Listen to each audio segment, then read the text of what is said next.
Welcome in, everybody, to this Kansas City Chiefs live stream presented by Bleacher Report. I'm your host, Michael Darcy, and I'm joined by my co-host, Joey Segura. And over the course of the next 25 to 30 minutes, we are going to talk about the trades the Chiefs should have made before the NFL trade deadline, which was today. The Chiefs stayed just basically the same at the deadline. They didn't make any moves, and I think a lot of Chiefs fans are upset about that, but, we're going to get into it. So, Joey, what are your initial thoughts about the Chiefs' thought process of not going out to acquire any additional talent? So first off, I want to say I think Chiefs fans should have kind of known this a little bit going in. Obviously, we would have preferred this, but if you look at Brett Veach's history as a GM since he's been in Kansas City, his strategy is he likes to use the waivers after the deadline and later into the season when guys get cut, typically veterans. So if you just looked at his track history, I think you kind of had an idea that there was probably not going to be a move made. And also just the simple fact that there really weren't that many wide receivers that I think truly could have helped solve our problem on the market. And Veach is a GM that he's not going to overpay to please the fans. And I also want to say, too, I would have liked a move to be made. I definitely wanted a wide receiver. I think we'll get into some of the names here in a minute, and I'll let you start that. But I would have liked to see wide receivers to maybe make a move for one. The only other position group I think you could have justified is maybe linebacker, and that's just depending on some of the injuries. If Willie Gay is going to be good to go next week or what it's looking like there. But outside of that, I don't think there was any positions of needs necessarily. So at the end of the day, I don't think Chiefs fans should be too surprised that there was no move made. I just think this is kind of Veach's game plan, and that's kind of how he's always treated it. But I would have liked the trade to be made. Brett Veach was never going to trade for anybody. And they asked Andy Reid yesterday in a press conference, are you confident in the wide receiver group? Do we need to go out and get somebody else? And he's kind of like, I trust the guys we have. And that's been the mindset all offseason long. For better or worse, Andy Reid and Brett Veach trust the current wide receivers that this Chiefs team has. They were never going to go out and get somebody to come into this system midseason and take over and be a perennial number one wide receiver for this team. It didn't make sense. But I think a lot of Chiefs fans are frustrated because when you see the offensive product on the field right now, something's not right. And the thing that's not right is the wide receivers. So the obvious solution to that problem, or at least it seems like the obvious solution, is to go out and trade for somebody. But unfortunately, that's just not in the Chiefs' cards. They've never really done it like that, and it's because they're a really smart organization. Why trade for a big-time player that's just going to go and sign somewhere else in free agency? But with that being said, let's talk about some of the players the Chiefs possibly should have made a trade for before the deadline. So this is a guy that has been thrown out there a lot, and it's Mike Evans. Mike Evans has been one of the better wide receivers in the league for the last 5 to 7 years. Definitely the most consistent wide receivers in the league. He's had 1,000-yard seasons after 1,000-yard seasons. But again, it was never really plausible for the Chiefs to pick him up or trade for him because this year he has a $23.6 million cap hit in 2023. If you think the Kansas City Chiefs were ever going to pay that amount of money to trade for Mike Evans, only to have to sign him in the offseason to an extension, you're on crack. They were never going to do that. So I think that Mike Evans not getting traded to the Chiefs was a no-brainer. I know he's a popular name, but I mean, it never was going to make sense whatsoever because the Chiefs cannot afford to do that. No. Yeah, exactly. So, I mean, I think it was a cool name to be thrown around. Like, it's more of just a fantasy idea where it's like, oh, man, imagine Mike Evans in this offense with Patrick Mahomes. But, yeah, there was no realistic way that this trade could have gotten done. And even if it had somehow, they weren't going to pay him. I think it's been – and no hate to Mike Evans. I don't think he's a guy that I like enough to pay that amount of money to with Patrick Mahomes. I think if we're going to do that, we got to find a truly elite wide receiver, and I'm not sure I would consider him that anymore, even though he is very reliable and a great option. But, yeah, I don't think there was much here. I think it was more just fantasy kind of ideas. Oh, definitely. And he kind of wants the long-term security, and the Chiefs have shown even back last year when they signed Juju Smith-Schuster, they're not really trying to give out long-term money to a wide receiver.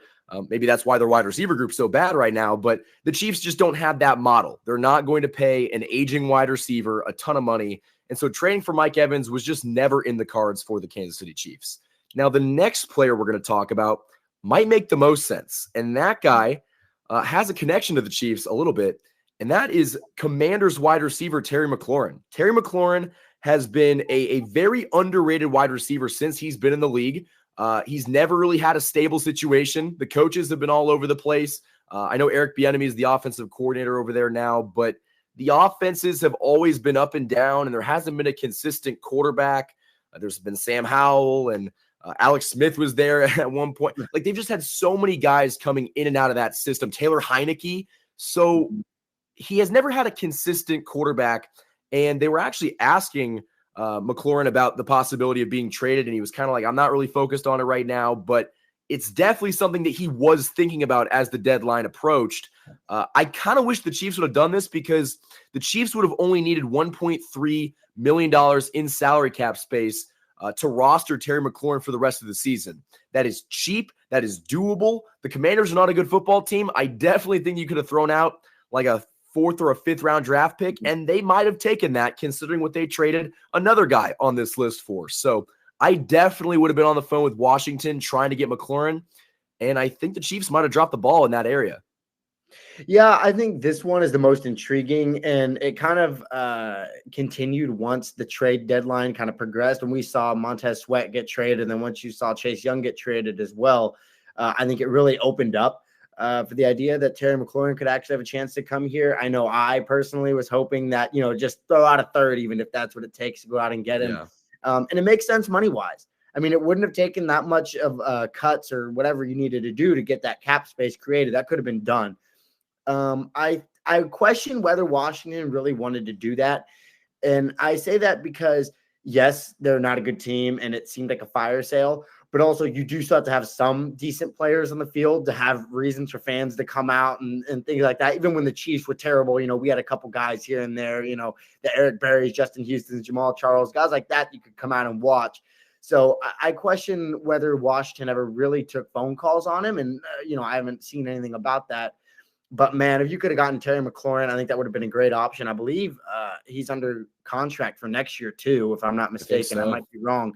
So it was a guy that I think made the most sense. I think he's a very, very good wide receiver that, kind of like you said, due to the constant QB change in Washington, has been a little bit underlooked in the NFL. And I think his potential is untapped still, even though he's a Pro Bowl level wide receiver. I think this would have been the perfect target, because it still allows you have a clear number one. You have him next to Kelsey, and he's an upgrade over Juju last year. And as you've kind of said, really, this wide receiver core is the exact same as the one that won the Super Bowl last year, minus one man, and that's Juju. And I'd argue it, you kind of replace Juju with Rashee Rice, even though I think Rashee's not there yet. But that wide receiver core is instantly better than the one you won the Super Bowl with last year if you were to get Terry McLaurin. So I wish it had been done. Obviously, it wasn't. And this is the only one I was holding my breath until 3 p.m. yesterday passed, hoping that we could see his name come across in a Schefter tweet to the Chiefs. This one stings because, I want to be honest, guys, this is the most realistic option on the entire list. The rest of them doesn't really make sense for the Chiefs to trade for them, but Terry McLaurin made a lot of sense. I think he fits a position of need that you have, and that's wide receiver. And he's the guy that can line up on the outside. He can take the pressure off of MVS. He only took like 17% of his snaps in the slot. So he's primarily an outside wide receiver, which is something the Chiefs have lacked this season. And I think for the price and what you could have got him for, I really wish the Chiefs would have called Washington to get something done, because I even saw this on Twitter that some fans said, I don't even care if they gave up a 2nd-round draft pick, because with the way that the Chiefs have drafted wide receivers recently, Terry McLaurin is a better pick in the 2nd round, or for a 2nd-round draft pick, than anybody that you could possibly draft. And I could not agree more with that statement, because the Chiefs have dropped the ball at drafting wide receivers. So with that logic in mind, it would have made a lot of sense to trade for Terry McLaurin, and I kind of wish that something got done. But again, that's just not the Chiefs' MO, and it kind of sucks, but this would have been a really good pickup if the Chiefs could have done it. Yeah, definitely. It hurts the most, like you said, just because it's the most realistic. So there was some hope that I was holding out, until the end that they could get him. But, keep moving. The line keeps moving. Next man up mentality, and they believe in the core we got now. Yep. And the next guy actually on our list is kind of associated with Terry McLaurin, and that's defensive end Chase Young. Chase Young got dealt yesterday to the 49ers in exchange for a third-round draft pick. And I think a lot of people saw that trade and were like, whoa, the 49ers defensive line just got better. Like they've already got maybe the best defensive player in the world right now in Nick Bosa. You add somebody that was the second overall pick, I believe, was it the Joe Burrow draft? If I believe, was it 2020? I think it was 2020. But I just remember in his first season, Chase Young was electric. He's had some injury problems since then. So his health is a question.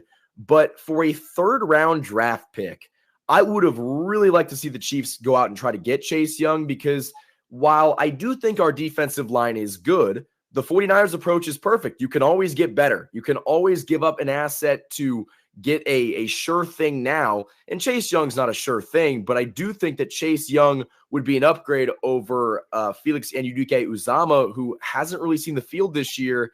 And quite honestly, we just don't know if he's got the talent in the NFL to make it. And Chase Young would have been a clear upgrade.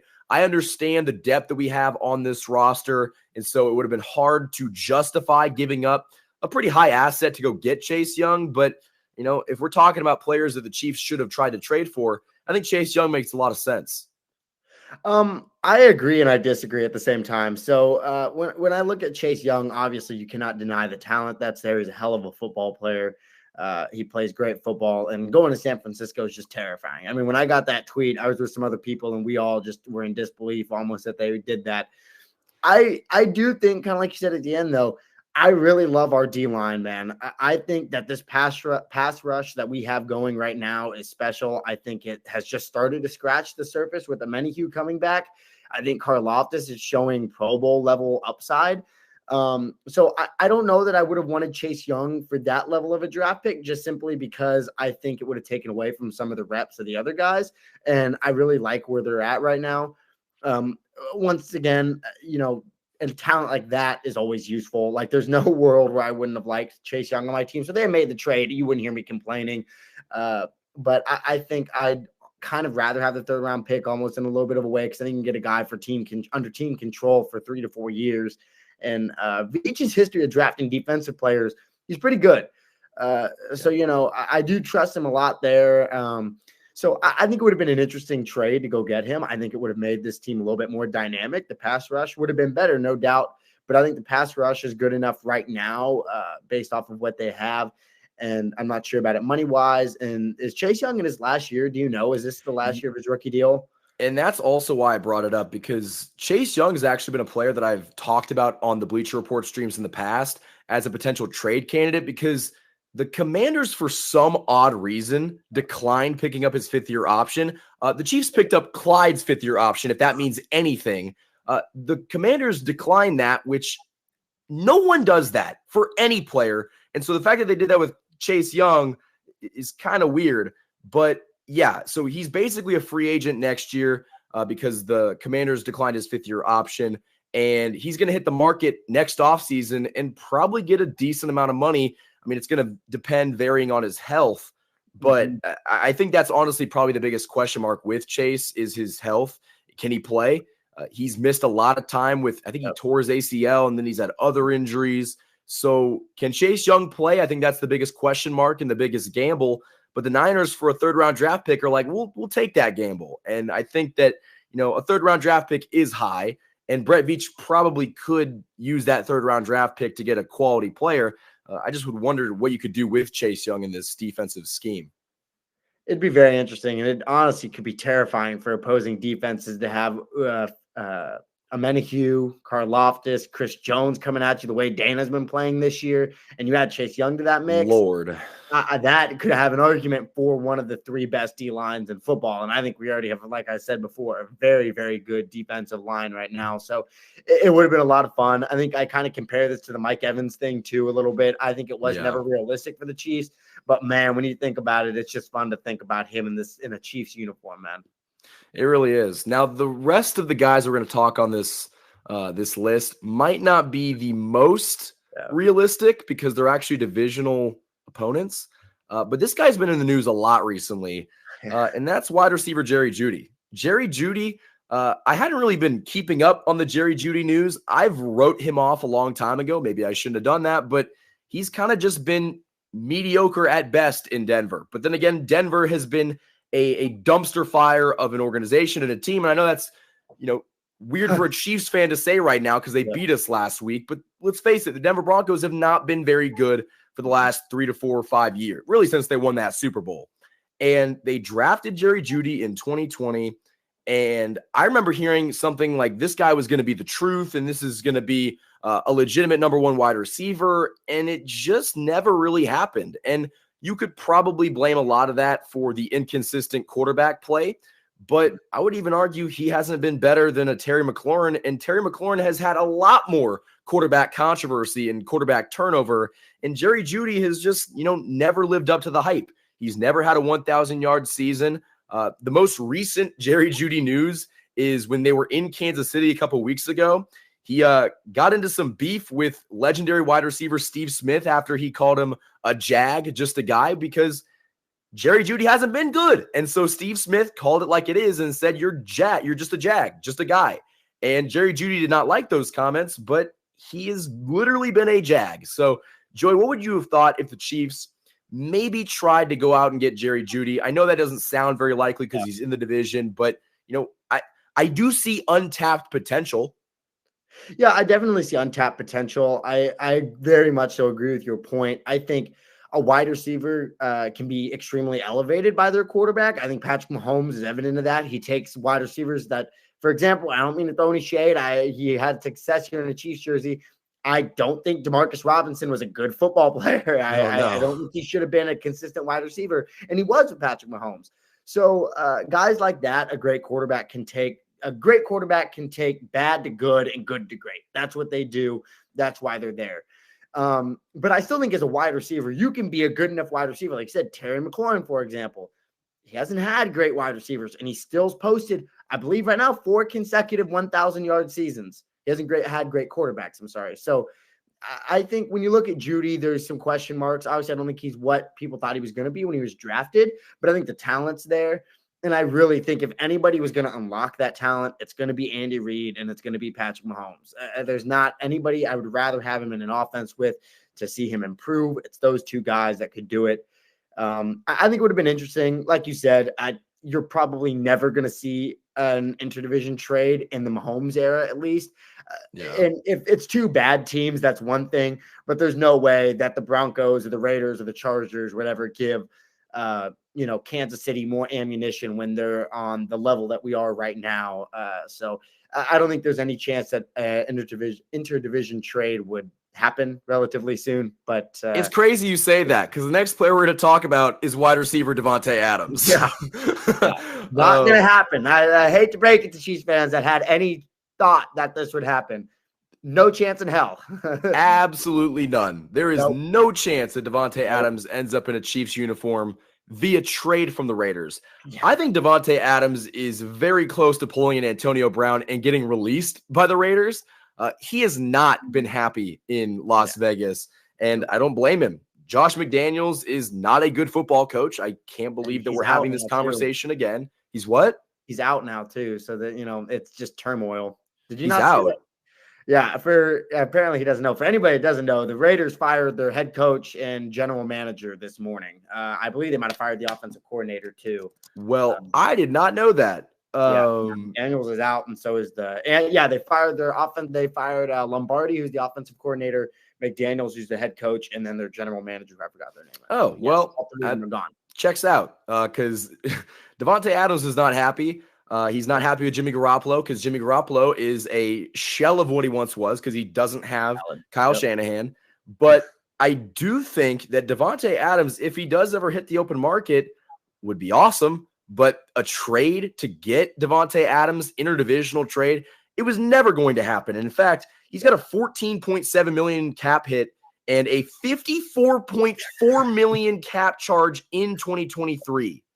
This man is getting paid. And so anybody that looks to trade for this guy, which I think I actually saw something that the Jets were trying to get both Mike Evans and Devonte Adams, or they get one of the two. They found out what the asking price and the carryover of those contracts, and they're like, oh yeah, no thanks, because Devonte Adams makes so little financial sense to trade for because he's getting paid so much. And honestly, I remember back when the Raiders signed him, it didn't really make sense at the time. And it looks even worse now because you've tied up so much assets and resources into a player like Devonte Adams, and he doesn't want to be there. So that is what the Raiders do. Yeah, and it sucks for Devonte because really when you look at it, he loved Green Bay, and then Green Bay, he and Rodgers, they kind of move on, have their go their separate ways, and he went to Vegas for one simple reason. He wanted to reunite with his college quarterback and one of his good friends in Derek Carr. And he also, I'm sure living in Vegas doesn't hurt as a professional athlete. I'm sure that's great too. So he went there though, mainly in my opinion for Derek Carr. That's why he went there. And now his college quarterback and one of his close friends is no longer the quarterback anymore. So all of a sudden he's still on the hook and his contract goes for a while. He signed a 5-year, 140 deal. He's there through 2026. So I don't think there's any way he spends the next 3 years there. But like you said, it's going to be tough because I think he might have to play one more year in a Raiders jersey because I have the contract pulled up here. So the cap hit for next year is going to be $25 million. The dead cap is $40 million after next year. So you can cut him, I suppose, if the Raiders are really – it depends what the Raiders want to do as a franchise. So I know this is no longer about the Chiefs trade. We're kind of just talking about the Raiders. Yeah. But, if they're going to go towards a rebuild, which is where I think they are going to go towards, I think you might as well just cut him and, you take the dead cap and you let him move on. But let him go to the Chiefs. That's a guy, man. You can get Devonte Adams. That route running with Patrick Mahomes' arm and Andy Reid's – I couldn't imagine what Andy Reid would do with the route running ability of Devonte Adams, dude. The things that he would plan for that, oh my goodness. Scary things, very scary things. And I think that really that's the moral of the story with this entire list of the players the Chiefs should have made a trade for. It's a wide receiver. The Chiefs have lacked wide receiver help this year. We've had this problem all year long. And specifically with the older guys like MVS and Kadarius Toney, who have been no-shows this year. And it's really harmed this offense. But that's why all of the players we just talked about, with the exception of Chase Young, have been wide receivers because that's all we really need from completing this team. So I think the wide receiver issue has bled over into basically all aspects of this team because they just don't look good. Last week, the wide receivers, I don't want to say costed you that game because it was a combined total of some things, but offensively, you were just not good enough. And it does start with Patrick Mahomes. He's got to make better decisions. But at the same time, if his wide receivers aren't catching the football, he can't throw it to himself. So I do think the wide receivers are going to have to get improved on. I definitely agree. And when you watch the game, I think it was evident how long Patrick Mahomes was holding on to the football in the Broncos game. And, we've talked about all this, but he was holding on to the ball so long because nobody was open. So the offensive line really couldn't do anything. And this is where it boils down. To me, there was two main issues. There was the play calling. I wasn't a fan of the play calling, and just the receivers themselves couldn't get open. So the defense did their job. To give up only 24 points, especially when you look at a lot of the field positioning that the offense put the defense in, the defense stood their ground. We had 5 sacks and we put up 9 points. So, it's frustrating. I do think this receiving core is going to improve. I really do. I love the way Rashee Rice looks right now. I think it makes me a little nervous that he's our leading receiver because it should. Because despite I think the fact that he could be a hell of a football player, and I think he will. I think he looks great. Yeah. But regardless, unless you have like a rookie Odell Beckham or something like that, there's no reason to me a rookie should be your leading wide receiver one with a quarterback like Mahomes and Andy Reid. And so I think it's going to be interesting this offseason. I think it's going to be interesting to see how they're going to address that because Brett Veach, regardless of all the criticism people are going to give him right now, and I think we need to take that with a grain of salt. GMs are always the first to get blamed when the team sucks, and when the team's good, they have to keep building on it. So it's a tough job. But his track history, he doesn't just sit there and let us, if a position group on Kansas City is clearly struggling, he doesn't just say, well, it is what it is. We'll just figure it out. The offensive line after the Super Bowl loss, he literally went out and won offseason and built from a bottom 10 O-line to a top 5 O-line. in an offseason. So I have no doubts that Brett Veach is going to make certain moves. The closer we get to the offseason and the way things are going to shake out and how teams' records finish and how teams finish out the season, it's going to be interesting to see what kind of targets we can look at for wide receiver this offseason. Part of it's interesting because in the ways the Chiefs have adjusted and figured out positions of need and adjusted it with talent, they've done it through the draft. They've done it through free agency. But I think that part of the difficulty with this situation is the Chiefs have put substantial resources into the wide receiver room. They've spent back-to-back second-round draft picks on wide receivers, but they just – I mean, I don't want to say Rashee Rice, but Sky Moore hasn't been good. And so part of the maturing process of a general manager is knowing, okay, we can't draft this position group very well. And that's been the case with wide receivers. So kind of like with some of these guys are going to be free agents this upcoming offseason, go out and spend money on them because you clearly can't draft them. And as long as you're aware of that and you can fix it and go out and sign these guys in free agency and draft the rest. I wouldn't be surprised if they maybe tried to use a first-round draft pick on a wide receiver because they've been, that deficient in that group. I want to go back to a point that you talked about earlier that you're kind of hesitant about about Rashee Rice being our number one wide receiver. I would argue that Rashee Rice being our number one wide receiver is less of, I don't want to say an accomplishment of him, but more of the downfall of guys like Sky Moore, MVS, and Kadarius Toney. Those are the reasons why Rashee Rice has been pushed into this role. And think about it, man. Travis Kelce's getting older. You don't know how many years he's got left in the tank. He's been playing a lot this year injured, and that's concerning for the future. So you're going to have to find somebody out there in free agency or in the draft that can be your workhorse on offense. And I agree. And I don't want to be a Debbie Downer. Like I said, I'm not. And I love Travis Kelce. I think he's probably my favorite player on the Chiefs right now. I think he's the best tight end of all time. But there's little things you can see here and there. And he's talked about it on his podcast. When he got hurt in Minnesota, he tried to make an athletic move that he himself said a couple years ago, 1,000% would have been able to make that just fine. Now it's not so much. And he's still a very productive football player. I think he's still the best tight end in football. But you can start seeing the little bit of, it's starting to tick down a little bit. And it's kind of reminiscent to me of Tyrann Mathieu last year in Kansas City, where the first 2 years we had Tyrann, and obviously different position groups, but to me it's football. You can kind of see it. Tyrann was an all-pro guy. Then the third year, you started to see a little bit of a hesitancy to tackle. You started seeing a little bit of getting beat a little bit, things like that. And that's kind of where I feel like we're looking at with Kelce. And he's still not there yet. He's probably got another year or two, don't get me wrong. But the clock's ticking now. And the pressure is going to be on Veach because they need to go find that guy. And I think right now they're just praying that Rashee Rice is going to be that guy that's going to be able to step up and be a true wide receiver number one. And I think there's a chance he can be that guy. I really do. But I think it's going to be interesting because I think the issue I've always had with Veach's approach is I feel like he likes to go out and get a lot of just decent football players. And that's okay when you have a quarterback like Patrick Mahomes and Andy Reid. But at a certain point, we can't have a bunch of C to C plus and even B minus level wide receivers and tight ends out there outside of Travis Kelce. You just can't. I mean, I understand Mahomes is great, but even he can't turn water to wine. You know what I mean? So yeah, you can only use the DeMarcus Robinsons and Byron Pringles of the world for so long before you just need to upgrade. And it's kind of crazy that Byron Pringle's been better than Sky Moore has, and I don't think anybody really expected that.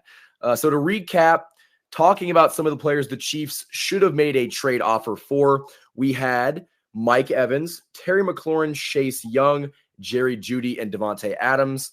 Those last two are not the most realistic options with them being interdivision trade players, but I do think that the Chiefs are going to have their pick at a couple of these players this offseason when they're free agents, and that might be the right time to strike. So with that being said, that's basically all we have for this Bleacher Report live stream. I do want to plug the YouTube channel, KC Sports Report. You can check that out on YouTube. We talk about the Chiefs in depth, just like we do on here. Also check out the website, kcsportsreport.com. Follow me on Twitter at @TheMichaelDarcy. Until next time, guys, thank you for watching this Kansas City Chiefs live stream presented by Bleacher Report.